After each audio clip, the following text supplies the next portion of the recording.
Bismillahirrahmanirrahim. Assalamualaikum warahmatullahi wabarakatuh. Alhamdulillahilladzi bi ni'matihi tatimmus shalihat. Asyhadu an la ilaha illallah wahdahu la syarika lah wa asyhadu anna Muhammadan abduhu wa rasuluh la nabiyya ba'dah. Allahumma shalli wa sallim ala nabiyyina wa rasulina Muhammad sallallahu alaihi wasallam wa ala alihi wa ashabihi wa man tabi'ahu bi ihsani ila yaumiddin. Allahumma ij'al 'amalana hadza shalihan wa liwajhika khalishan. Amma ba'du. Barakallahu laka fil mawhud. Kita doakan semoga putri yang kelima ini menjadi putri yang salihah, taat kepada Allah dan Rasulnya, dan berbakti kepada orang tua. Amin ya rabbal alamin. Monggo yang mau nyusul silakan nyusul Bapak Ibu. Yang sakit gagal. Bapak, saya itu anak ke-8 dari 9 saudara. Saya dari 8 dari 9 saudara. Jadi masih punya adik satu. Jadi masih punya adik satu. Itu Kak Nuri. Ya, semangat ya, ngomong masih muda. Belanda masih jauh. Ibu Bapak jemaah rahimakumullah. Malam kali ini kita akan melakukan refleksi terkait dengan Maulid Nabi SAW dan juga mendekatkan diri kita terhadap ittiba Nabi SAW. Dalam kalimat syahadah kita mengucapkan asyhadu alla ilaha illallah wa asyhadu anna Muhammadar Rasulullah. Jadi wa asyhadu anna Muhammadar Rasulullah, dan saya bersaksi, berjanji, bersumpah bahwa Muhammad adalah utusan Allah. Nah, itu ditagih. Kalau kita sudah bersyahadat, itu ditagih. Yang dulu bersaksi bahwa Muhammad adalah utusan Allah, ayo mana? Buktinya mana buktinya? Kita nanti ditagih. Buktinya mana? Yang dulu ngaku-ngaku umatnya Nabi Muhammad SAW, mana? Buktinya mana gitu? Ada KTP-nya nggak Bapak Ibu menjadi umat Nabi Muhammad? Kalau di KTP kan tidak disebutkan menjadi umat Nabi Muhammad, tapi menjadi Islam itu menjadi umat Nabi Muhammad SAW. Jadi kemudian itu kita wujudkan Bapak Ibu. Kalau tidak diwujudkan, bohong. Maka kajian kita pada malam kali ini kita lebih kepada aplikasinya. Karena kalau sedang sirah, insya Allah sudah banyak nanti yang menyampaikan kelahiran Nabi Muhammad SAW. Bagaimana kemudian awal kelahiran Nabi Muhammad, apa yang terjadi pada waktu itu, pada Rasul ketika lahir, kemudian pertumbuhannya dimulai usia 2 tahun, kemudian 4 tahun, kemudian 6 tahun, ya setelah 6 tahun, kemudian masuk pada usia 12 tahun dan 25 tahun, kemudian masuk ke usia 40 tahun. Maka sirah Rasulullah SAW itu banyak diwarnai mulai usia 40 tahun sampai 63 tahun. Itu banyak. Tapi di bawah 40 tahun itu tadi bilangan-bilangan tadi yang saya sebutkan. Ketika 40 tahun. Jamaah rahimakumullah, kalau kita menjadi seorang ayah, maka contohlah Nabi Muhammad SAW. Bagaimana Nabi Muhammad mengajarkan kita menjadi seorang ayah yang baik. Kalau kita sebagai seorang anak, contohlah bagaimana Nabi Muhammad SAW itu mendidik anak-anaknya dengan pendidikan yang baik. Kalau kita menjadi warga masyarakat, maka lihatlah bagaimana Nabi Muhammad SAW itu bermasyarakat dengan orang-orang yang ada di sekitarnya. Baik kemudian ada di antara mereka yang Yahudi maupun Nasrani. Ini takut terang lampu ini atau mata saya? Lampu di listrik. Oh, betul ya. Lampu tentang mata saya gitu. Kalau kita menjadi pemimpin, maka lihatlah Nabi, bagaimana Nabi SAW itu memimpin kaum muslimin dan masyarakat pada waktu itu. Jadi banyak pelajaran. Kemudian kalau kita menjadi seorang istri, masa kita lihat Nabi sih? Lihat bagaimana Nabi mentarbiyah istri beliau dengan tarbiyah yang baik. Itu. Kalau kami jadi anak perempuan, masa lihat Nabi sih? Lihat bagaimana Nabi itu kemudian mendidik putri-putrinya dengan pendidikan yang baik. Itu semuanya ada dalam diri Nabi SAW. Kalau ingin kita menjadi seorang sahabat, teman yang baik, lihat bagaimana Nabi itu SAW menjadi teman yang baik bagi sahabat-sahabatnya. Bahkan tidak ada orang kemudian merasa, wah kecewa saya punya sahabat Muhammad bin Abdullah. Tidak ada. Ibaratnya kemudian ada yang mencubit Nabi, Nabi tidak akan membalas cubitan itu. Ibaratnya kalau ada yang, mohon maaf ya, sampai menendang Nabi, Nabi tidak akan membalas menendangnya. Gitu. Saking baiknya. Ibu bapaknya rahimahullah, saya nggak tahu, tidak ingat betul bulan apa. Mungkin ibu pernah baca ada seorang istri yang menggugat cerai suaminya. Kita masalahnya apa bu? Tahu pak masalahnya apa? Ini terjadi. Nggak apa-apa. Biasanya kalau istri menggugat cerai suaminya, masalah ekonomi atau apa malah Indomie. Masalah karena suaminya terlalu baik, gitu pak. Jadi suami itu nggak pernah bantah istrinya. Disikari istrinya nggak bantah zin. Pokoknya di rumah itu sebenarnya serba ngalah suaminya. Jadi istri itu nggak ada teman untuk berantem. Jadi kalau suaminya itu dicubit nggak balas, diomongin mas. Jadi kan keluar nggak satset banget, ngampun cuma begini. Terus diomongin apa lagi? Itu kemudian masuk di media sosial. Istri menggugat cerai suaminya gara-gara suaminya terlalu baik. Punya suami terlalu baik, nikmat apa betul bu? Nikmat plus dia ujian dicoba.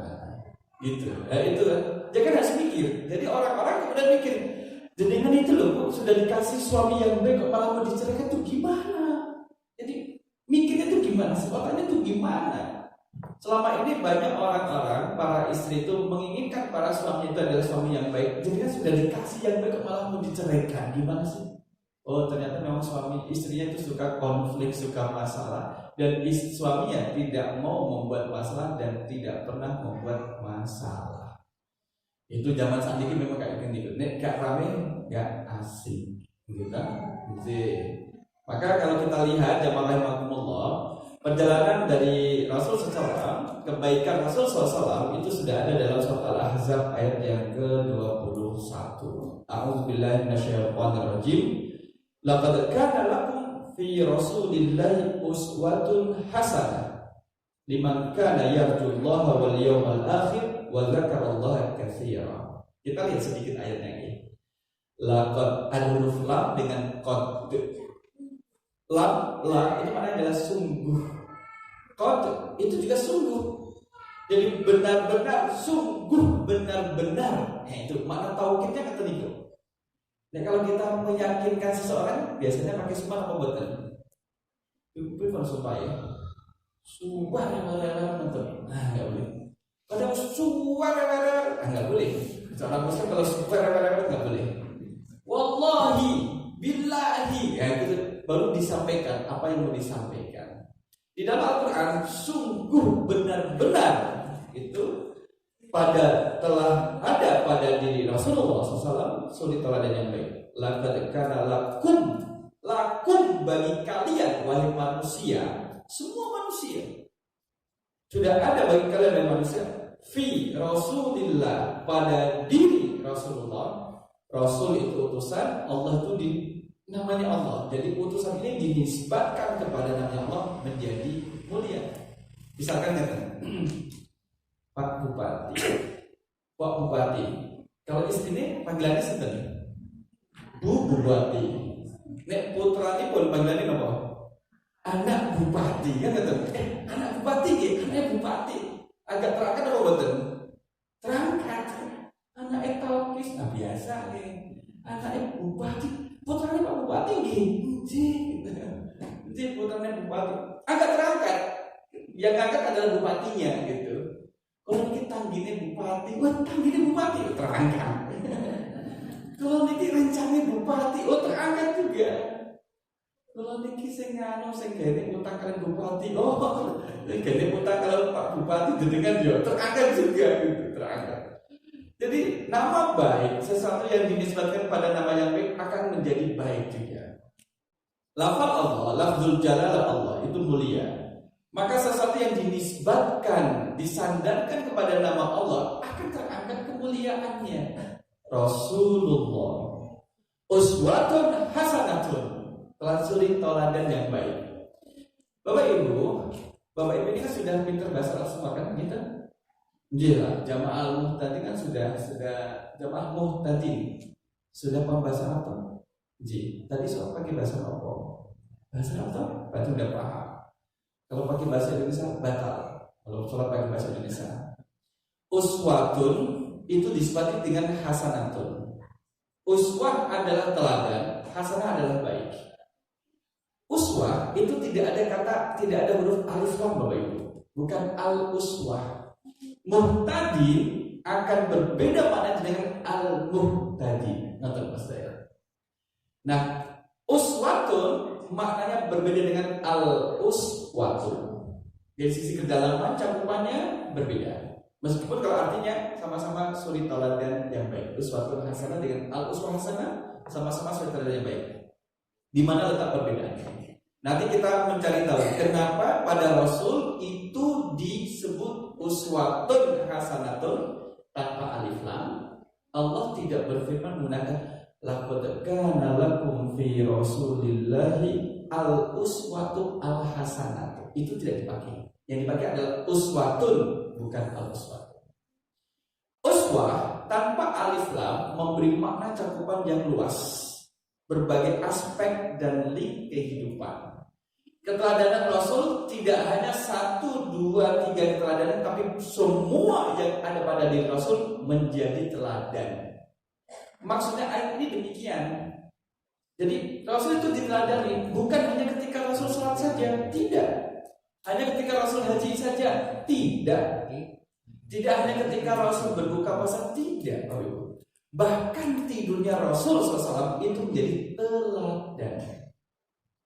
Tidurnya Rasul miring kanan apa kiri? Kanan. Kita pernah praktek itu Bapak Ibu. Kita awal tidurnya miring kanan, nek tangi-tangi arep pripun? Musak masih tuh sirah yang ngendi, kaki ngendi gitu, musak masih itu. Rasul sekali tidur miring kanan, bangunnya pun masih seperti itu.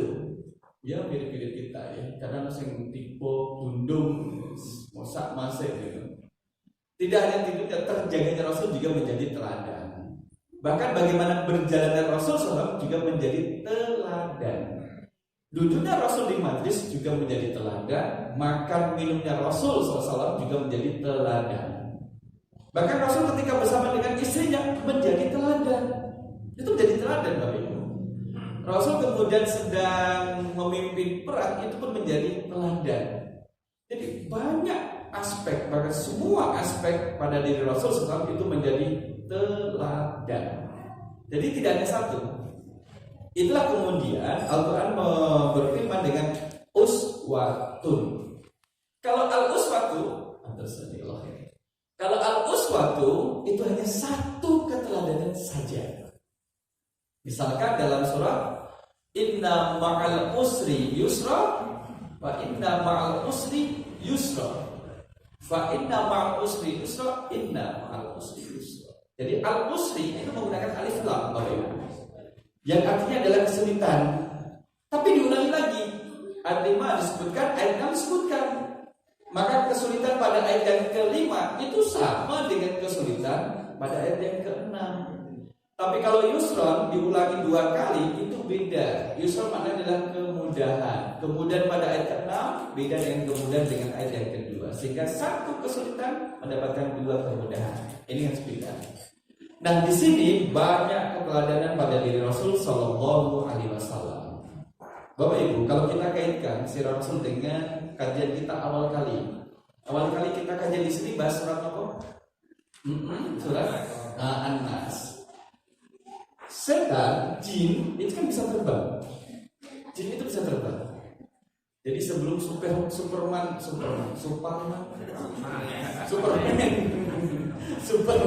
bisa terbang, jin itu bisa terbang. Pada malam itu, pada waktu itu ada kejanggalan dari para jin. Kejanggalan apa? Kenapa kita saat ini tidak bisa menembus langit? Padahal biasanya bisa menembus langit, mencuri dengar dari firman Allah kepada malaikat, kemudian disampaikan para dukun yang ada di bumi. Tapi pada malam itu tidak ada satupun jin yang bisa nembus langit. Gak ada. Jadi mereka mencari tahu jinnya ini. Jadi kan perso bintang kalah, nama dia. Bintang kalah itu bintang kalah. Yang kemarin di Jogja kelihatan.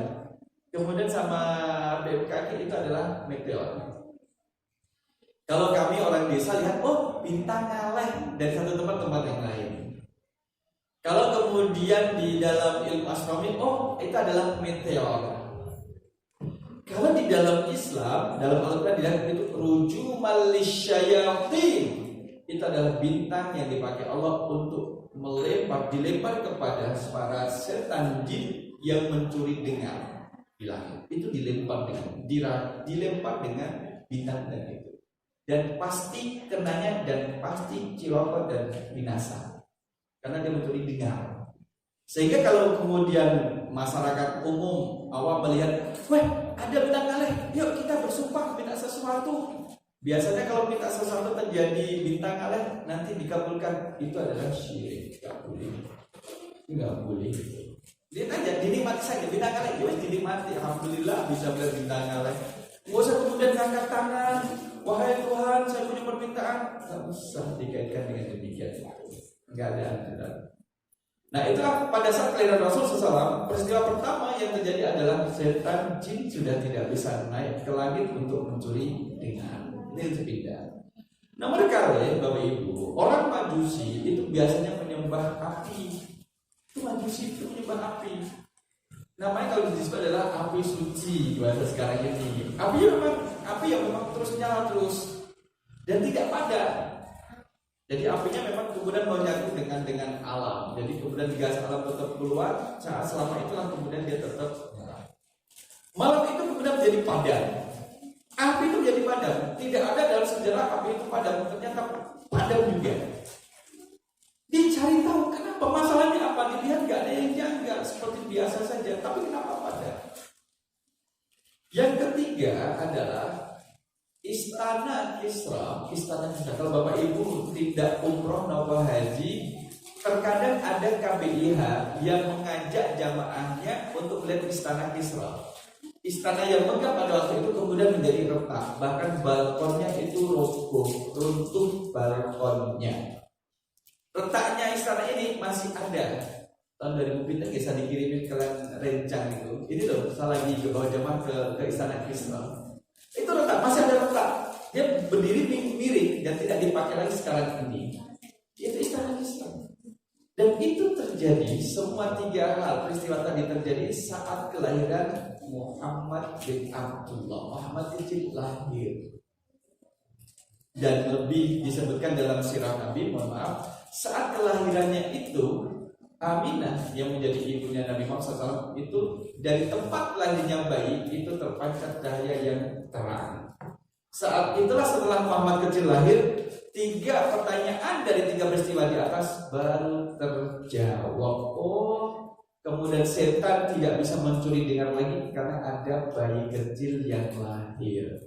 Kemudian lampu apinya orang Majusi menjadi padam karena ada bayi yang lahir di Makkah.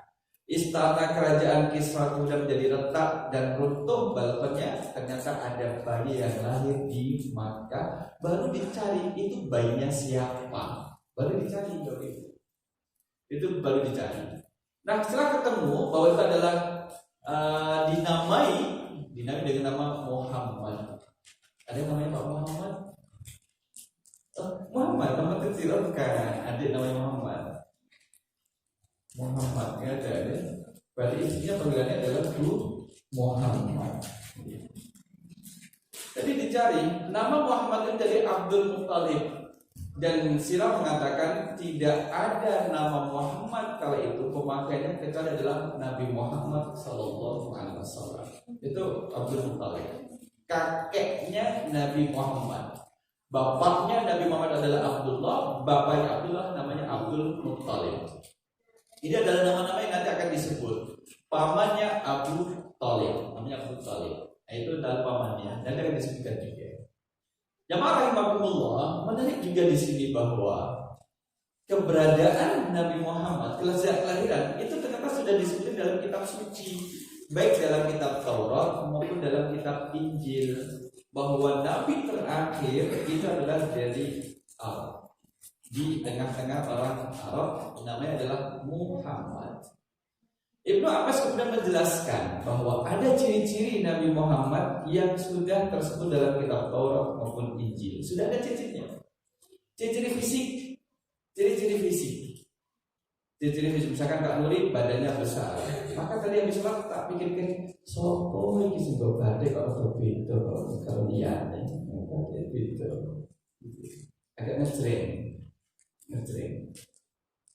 Maka ciri Nabi Muhammad satu, Bapak Ibu, rambutnya Nabi Muhammad itu ikal. Di dalam riwayat itu disebut ikal. Ikal itu pripun di bahasane iki? Bergelombang itu ikal. Nomor kali tingginya Nabi Muhammad itu sedang. Maknanya adalah tidak pendek, tidak jangkung, sedang. Dalam ukuran orang Arab sedang, ini tingginya sedang. Itu orang Arab tahu. Tidak pendek, pendek ini, ini kemudian jangkung, enggak, sedang. Dua. Yang ketiga, bola mata Nabi Muhammad itu adalah berwarna hitam, bola matanya. Bola mata berwarna hitam. Kan ada banyak bola mata kan maknanya. Misalkan ada yang warna, misalkan orang mana Eropa ada kan putih-putih apa? Dia dibuat putih-putih. Terus Nabi kalau jadikan person sehingga lensa, ini kan terus berubah warna bola mata terus berubah. Nek mata hijau pernah mikir apa dengan? Oh matanya hijau. Di balik Rasulullah, hijau beripate. Di balik Rasulullah saya, apa beripate? Kok malah nganu beripate kados lampu. Jadi bola matanya Rasulullah berwarna hitam. Yang keempat warna kulit Rasul itu coklat.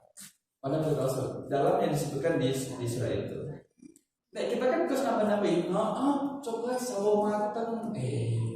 Emang zaman bin ono sawo? Gak ada. Maka dulu tidak disebutkan coklat sawo mateng karena di Arab gak ada sawo.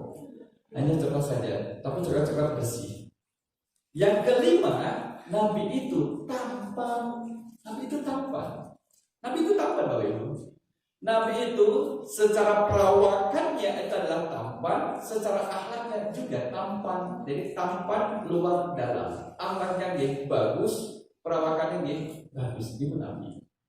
Nah, 5 hal ini itu sudah tersebut dalam kitab Taurat maupun Injil. Tetapi orang-orang Bani Israel setelah mengetahui kenabian Nabi Muhammad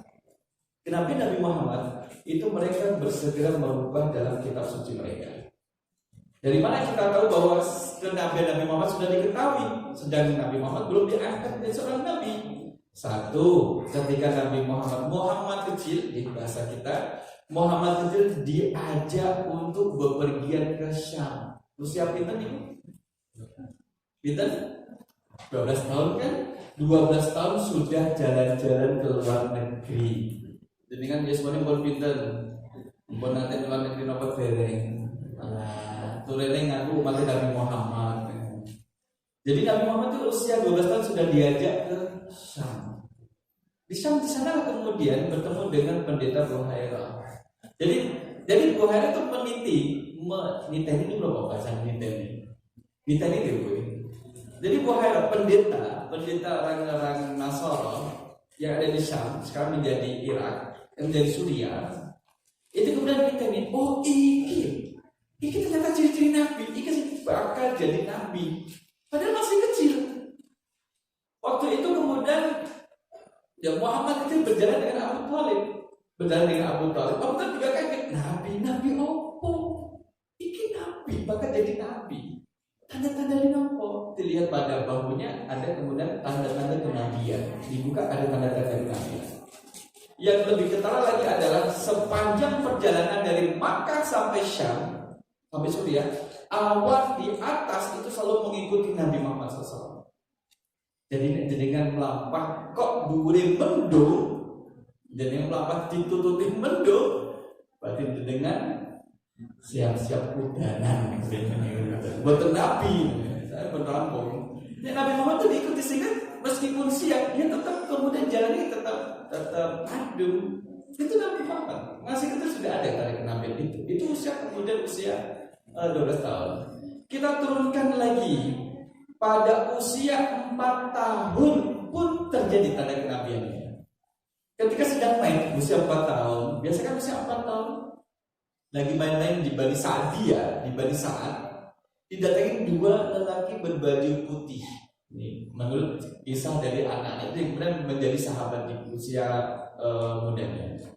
Nabi Muhammad itu ditidurkan, masuk usia 4 tahun, ditidurkan, didatangi malaikat Jibril dengan bejana air, bejana dari emas, isinya air Zam-Zam, kemudian dibelah dadanya tanpa rasa sakit, diambillah hatinya, kemudian dicuci dengan air Zam-Zam bersih, dimasukkan lagi, diambil dan dicabut rasa ghil dan hasad, dengki dan iri dari diri Rasul itu sudah dibuang, rasa itu benih-benih sudah dibuang, secara fisik sudah dibuang, dan diberikanlah kemudian rahmah, kasih sayang dan hikmah keimanan gitu.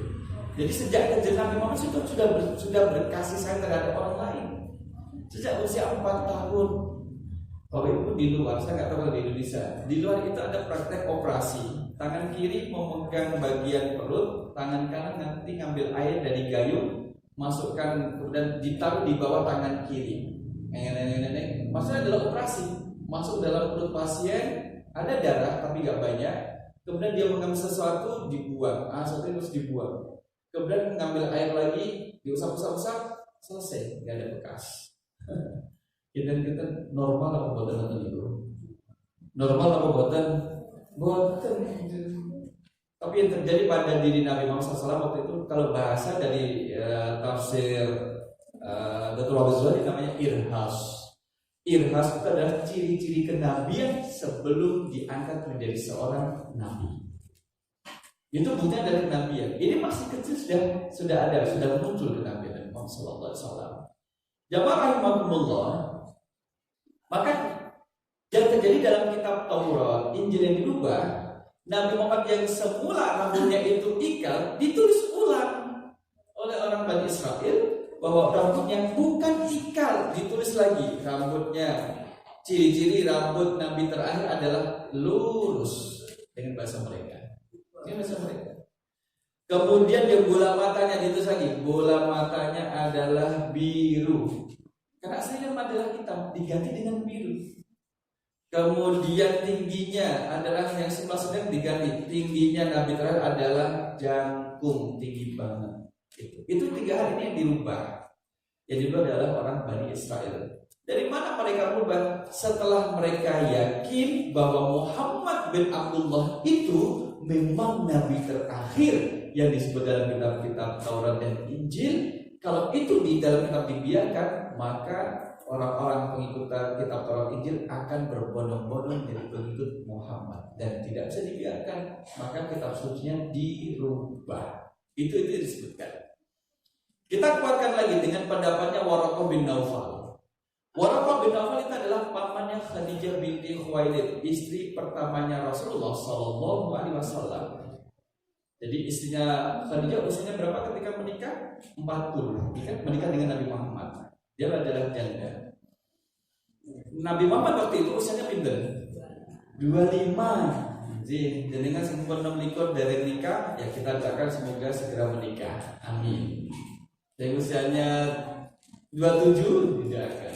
Saya dulu usianya 28 menikah, 28, dan yang ngasih tausiah adalah jamaah yang pakai baju koko warna kuning yang sedang duduk sebelah utara.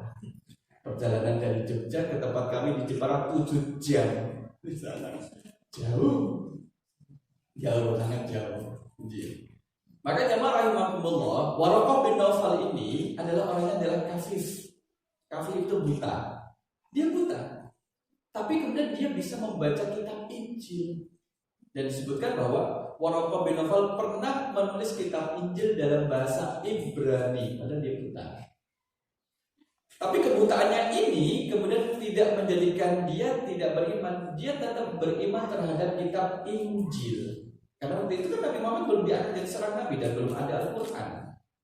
Dan akidahnya adalah akidah seperti yang diajarkan pada Nabi Isa alaihissalam. Nabi yang paling dekat dengan Nabi Muhammad adalah Nabi Isa. Jaraknya berapa tahun? Lebih kurang 500 tahun. Sehingga antara Nabi Isa dan Nabi Muhammad ini adalah 500 tahun. Orang yang hidup antara 500 tahun ini maka masuk kategori muslim ketika dia mengikuti ajaran Nabi Isa alaihissalam. Termasuk kalau Bapak Ibu pernah dengar kisah Ashabul Ukhdud. Ashabul Ukhdud, pemilik parit dan kemudian apinya menyala-nyala. Siapa yang beriman dimasukkan ke dalam parit itu. Yang tidak beriman dengan Tuhannya singular akan biarkan hidup. Itu adalah dia mengikuti ajaran Nabi Isa alaihissalam bertemu dengan seorang rahib. Pendeta yang mengajarkan untuk beriman kepada Allah dan mengisahkan. Nah, Warqah bin Naufal ini mendapat cerita dari Nabi Muhammad SAW setelah menerima wahyu surah Al-Alaq ayat 1 sampai 5. Itu kan dari Gua Hira. Jadi Rasul itu sudah pergi balik kurang lebih 3 bulan. Jarak dari rumah Rasul dari Muhammad usia 40 tahun ke Gua Hira itu jaraknya kurang lebih 2 mil. 1 mil kilo 1,3 gitu. 1,6 kilo berarti kalau 2 mil 3,2. Berarti 3,2 kilo. Itu adalah di situ sudah bekal habis balik lagi. Nanti Khadijah menyiapkan bekal roti, minuman dibawa Rasul ke Gua Hira. Kenapa harus pilih Gua Hira? Bapak Ibu, kalau menjadikan sakit berada di Gua Hira, ada di sana. Memang tidak ada anjuran sholat sunnah di sana juga ada. Jadi kan di situ duduk saja di depan pintu Gua Hira itu bisa melihat Ka'bah dari ketinggian. Sekarang ini agak terhalang di beberapa gedung. Dulu Nabi Muhammad duduk di situ itu bisa melihat bagaimana orang berdiri di depan patung berhala menyembah-nyembah. Itu dibikin Nabi Muhammad. Kok iso yo? Itu kan cuma batu, kok disembah diminta itu minta apa? Batunya aja nggak bisa bergerak, punya belut telinga nggak bisa mendengar, kok diminta ini? Akalnya diprimpun. Jadi Rasul itu memikirkan, kok kayak gini? Sampai Rasul memikirkan, kok ada langit, ada bumi batini, ada yang menciptakan. Sampai di situ tahapannya. Nah, di saat Rasul menerima wahyu, Iqra bismi rabbikal ladzi khalaq. Khalaqal insana min 'alaq, iqra wa rabbukal akram alladzi 'allama bil qalam 'allamal insana ma lam. Rasul terus lari pulang secepat-cepatnya lanjut Rasul itu. Kalau misalkan kalau sekarang ini kalau ada mohon maaf ada seseorang yang dikejar sama mohon maaf misalkan anjing di depannya ada selokan 1,5 meter lebarnya, kira-kira bisa dilewat loncatin apa betul? Bisa. Ada tembok 1,5 meter bisa diloncati? Bisa. Mau dikejar aja kan kekuatannya jadi lebih. Nabi Muhammad lari dari Gua Hira turun kemudian terus lari sampai rumah. Zammiluni selimutilah aku. Itu Khadijah lihat, oh suaminya sedang dalam keadaan rasa takut. Maka kemudian terus diselimuti sampai ditunggu sampai tenang. Inilah contoh dari seorang istri ketika melihat suaminya pulang dalam keadaan sangat takut, itu kan tidak banyak bertanya, apa yang diinginkan oleh suaminya diturutin. Zammiluni, selimutilah aku karena saya takut ingin diselimuti. Dia tidak bertanya apapun. Tidak bertanya dari mana, ada apa, tidak bertanya. Sampai Rasul memulai pembicaraan sendiri. Lalu Rasul bertanya, saat takut membuka pembicaraan terhadap Khadijah, baru Khadijah tanya ada apa gitu. Saya takut. Nah, Khadijah menenangkan.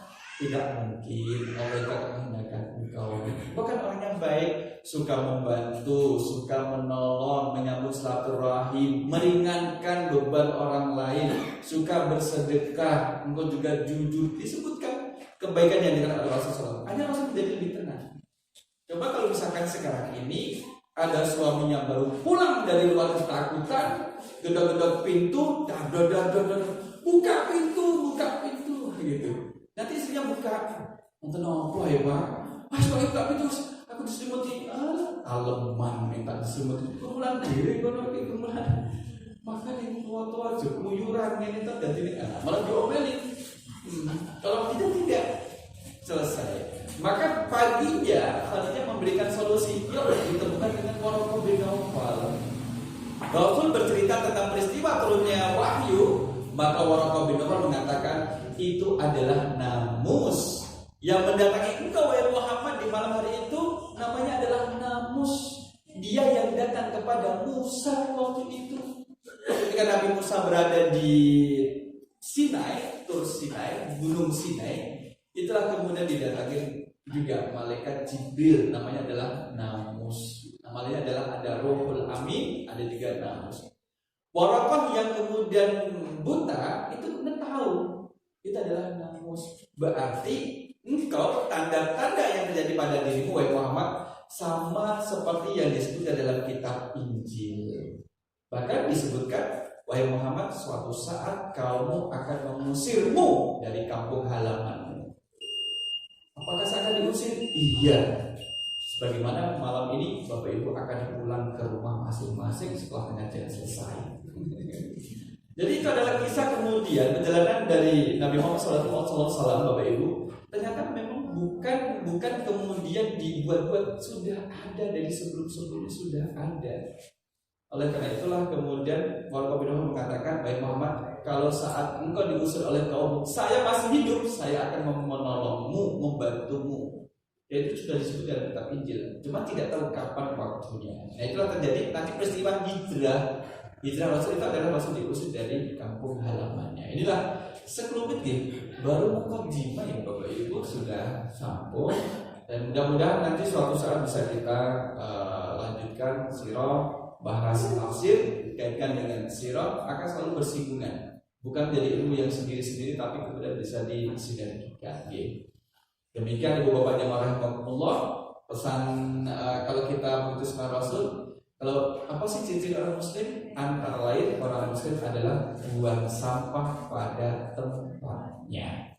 Nah ini masih berlaku. Kalau mengaku pada Nabi Muhammad, buang sampah pada tempatnya. Karena kemarin sudah ada ke CCTV, pemuda naik motor masih muda buang sampah di gang-gangnya daerah mana di kota kecil kan ketangkap CCTV, dia cukup banyak sampai lah kalau pengen nih perilaku nih naik motor kemudian sepi dipakai belum sampai tiga lalu nomor satu pakai kita beli kita mudah-mudahan kita betul-betul menjadi umat Nabi Muhammad SAW yang diakhiri oleh Nabi Muhammad di akhirat nantinya. Amin. Aku lupa lihat. Assalamualaikum warahmatullahi wabarakatuh.